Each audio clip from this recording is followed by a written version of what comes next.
बच्चों आज हम शुरू करते हैं mean value theorem. Mean value theorem का जो मतलब है, जैसा आपने रॉलेज थ्योरम पढ़ी, रॉलेज थ्योरम में आपने ऊपर एक परिभाषा लिखी थी कि यदि एक फलन एफ ए बी पर सतत है और जो भी कुछ था थ्योरी वही रिपीट कर देना ऊपर। ये बट आप किताब से भी देख सकते हो। मेन चीज है इसका लॉजिक क्या है वो मैं तुम्हें समझा रहा हूँ।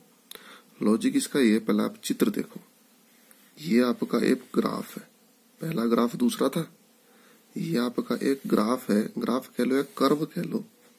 ये कर्व है आपका एफ एक्स। क्लियर बेटा? इस एफ एक्स में हमने एक्स एक्सिस पर एक बिंदु लिया। तो जब एक्स एक्सिस पर एक बिंदु लिया और उसकी एक लाइन को हमने कहा मिलाया जाकर कर्व पर, तो बेटा जहां कर्व पर मिला तो कर्व पर वहां क्या होगा? एक्स का मान तो ए है ही और वाई का मान क्या होगा? वाई बराबर क्या होता है? एफ एक्स यानी एफ ए। तो यानी इस पॉइंट के जो कोऑर्डिनेट है वो कितने आगे? ए और एफ ए। ऐसे ही यहां हमने एक बिंदु बी लिया एक्स पर।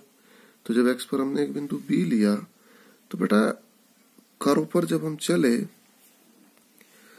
तो कर्व पर वाई बराबर एफ एक्स, तो यानी एफ बी।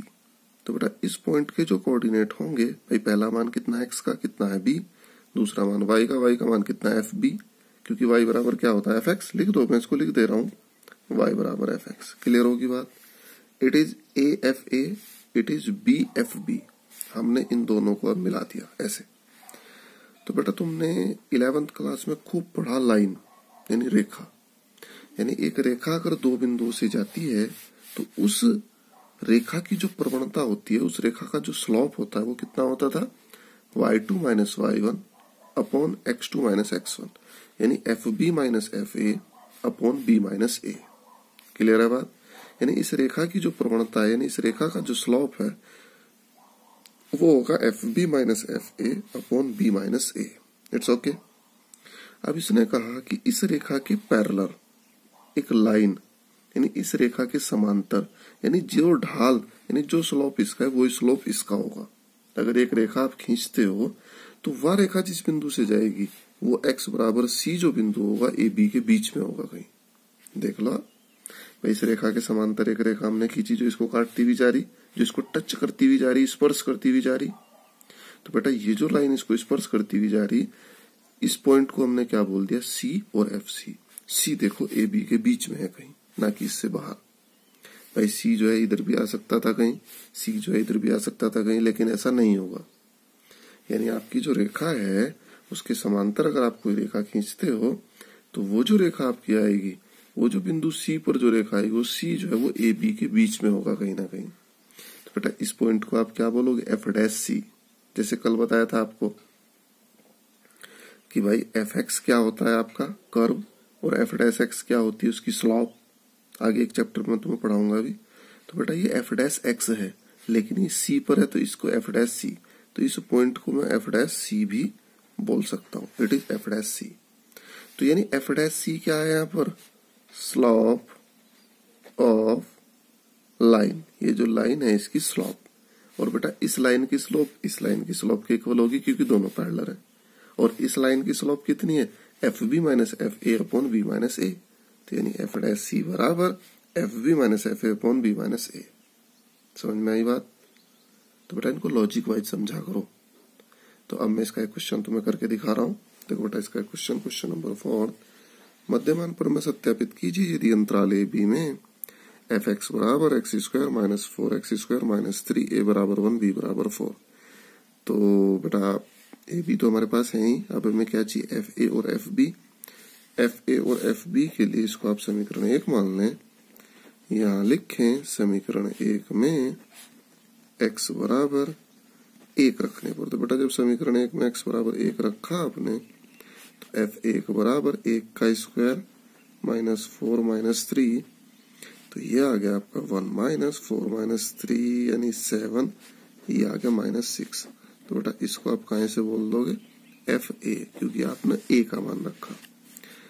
अब आप x बराबर रखेंगे b का मान। b का मान है 4। x बराबर 4 रखने पर, तो बेटा जब आप x बराबर 4 रखते हो तो f4 इज इक्वल टू, ये आ गया f4 इज इक्वल टू 4 का स्क्वायर माइनस 4 इंटू 4 माइनस 3।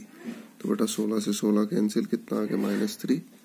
इसको आपने एफ बी लिख दिया और यहाँ लिख दिया माना। क्लियर है बेटा? एफ ए आपकी समझ में आ गया, एफ बी आपकी समझ में आ गया। अब आपको क्या चाहिए? एफ डैश सी। तो एफ डैश सी के लिए एक्स के सापेक्ष अवकलन करने पर, तो यह है बेटा आपकी समीकरण नंबर 1। इसका एक्स के सापेक्ष अवकलन कर दें। अरे मुझे उम्मीद है तो अवकलन में आप लोग एक्सपर्ट हो गए होंगे। तो सीधा सीधा एफ डैश एक्स बराबर कितना आ गया? 2x - 4। ये आ गया 2x - 4। अब x बराबर c रखने पर, तो बेटा जब आपने c रखा तो एफ डैश सी बराबर 2c - 4 और एफ डैश सी काहे के बराबर है? F B minus F A upon B minus A. काहे से हुई है? मध्यमान प्रमेय से। तो बेटा मध्यमान प्रमेय से ऐसा हुआ, रखो वैल्यू।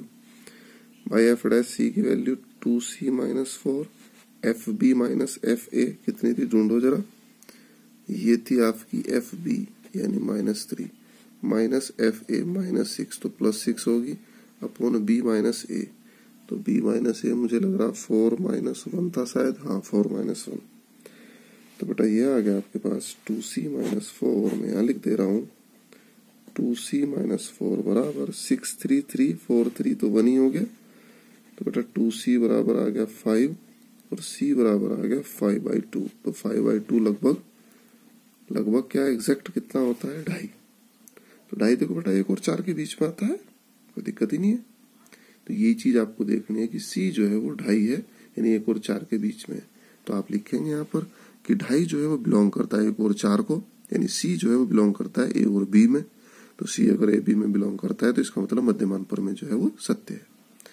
तो बेटा अब हमारा जो डिफरेंशियल है यानी अवकलन जो है वो करीब करीब पूरा हुआ। तो अवकलन का आप एक बार रिवाइज करेंगे। रिवाइज के लिए क्या होती है? विविध प्रश्नावली। तो बेटा विविध प्रश्नावली का एक आध क्वेश्चन मैं भी तुम्हें बताऊंगा। आज का होमवर्क नोट कर लें आप लोग। 5.8 के 2-3 क्वेश्चन छूट गए, छोटे छोटे ही हैं, ज्यादा नहीं। 2 3 5 6 आप ट्राई करेंगे, कोशिश करेंगे, नहीं होगा मेरे से पूछेंगे। उसके बाद बेटा बड़ी ईमानदारी के साथ आपको विविध उदाहरण 44 45 46 47 करने हैं और विविध प्रश्नावली के 1 से लेकर 9 तक के क्वेश्चन। 9 तक में एक क्वेश्चन मैं भी तुम्हें बताने जा रहा हूँ, क्वेश्चन नंबर 6। तो बच्चों ये है क्वेश्चन नंबर 6 में इसने बोला है cot inverse √1 + sin x + √1 - sin x this. इसका आपको x के सापेक्ष अवकलन करना। सबसे पहले y के बराबर मान लिया इसको हमने। जब बेटा अवकलन करते हैं तो अवकलन करने के लिए आपको बताया कि इनवर्स फंक्शन जहां भी हो पहले आप उनको इनवर्स वाले मेथड से इजी बना लें, क्योंकि अगर आप इसका डायरेक्ट अवकलन कर दोगे तो कोट इनवर्स x का 1/1 + x² x यानी ये, और फिर इसका दोबारा करेंगे तो बेटा बहुत ज्यादा वाइड हो जाएगा। तो इसको इजी बनाते हैं। इजी बनाने के लिए हम लिखेंगे यहाँ पर हम जानते हैं कि √1 + sin x = रूट। बेटा sin x को आप हाफ एंगल में ब्रेक कर दें, इसको आप लिख दें sin x को 2 sin x/2 और cos x/2। मुझे उम्मीद है बच्चे हाफ एंगल का फॉर्मूला याद है। और इसको आप लिख दें 1 को cos² x/2 + sin² x/2। Clear होगी बात? भाई 1 को हमने लिख दिया cos² x/2 + sin² x/2, cos² θ + sin² θ, और प्लस sin x को हाफ एंगल में ब्रेक कर दिया 2 sin x/2 cos x/2। तो ये आ गया आपके पास cos x/2 + sin x/2 पूरे का होल स्क्वायर से रूट कैंसिल हो गया। तो इसका मतलब क्या हुआ? अतः यह आ गया आपके पास √1 + sin x = यह आ गया आपके पास cos x/2 + sin x/2, समीकरण नंबर 1। तो बेटा ऐसे ही हम √1 - sin x का मान रख देंगे तो वो कितना आ जाएगा? cos x/2 - sin x/2।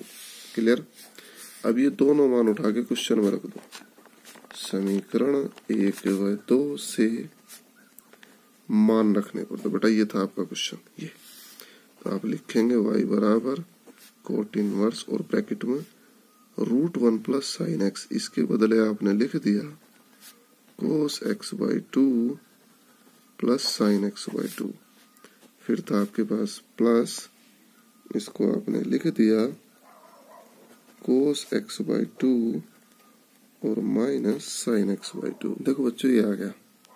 तो जब ये ब्रैकेट हम हटाएंगे यहाँ से, तो ब्रैकेट हटाने का मतलब ये प्लस है बीच में, तो साइन एक्स बाई 2 से साइन एक्स बाई 2 कैंसिल, नीचे कोस एक्स बाई 2 से कोस एक्स बाई 2 कैंसिल। तो ये आ गया y is equal to cot inverse, बेटा ऊपर cos x by 2 cos x by 2, तो ये आ गया 2 कोस एक्स बाई 2, नीचे sine x by 2 sine x by 2, ये आ गया 2 साइन एक्स बाई 2। मुझे उम्मीद है ट्रिग्नोमेट्री सबकी समझ आ ही रही होगी। 2 से 2 कैंसिल, तो y बराबर cot inverse cot x by 2, cot inverse से कोट कैंसिल, y बराबर x बाई 2। क्या बेटा ऐसा कोई स्टूडेंट है जो अभी भी अवकलन नहीं कर सकता? भाई अब तो कुछ रहा ही नहीं। अब क्या है, y बराबर x बाई 2 का अवकलन। तो सीधा आप लिखें x के सापेक्ष अवकलन करने पर dy by dx equal to 1/2। This is the answer. तो बेटा इन क्वेश्चंस को आप करें और ये समझ लो आप अवकलन की प्रैक्टिस कर रहे हो। बेटा अगले 3-4 चैप्टर में अवकलन बहुत ही ज्यादा यूज होगा, तो मैं उम्मीद करता हूँ कि तुम कोई गलती नहीं करोगे अवकलन में। अवकलन की प्रैक्टिस बहुत ही अच्छे से कर लो।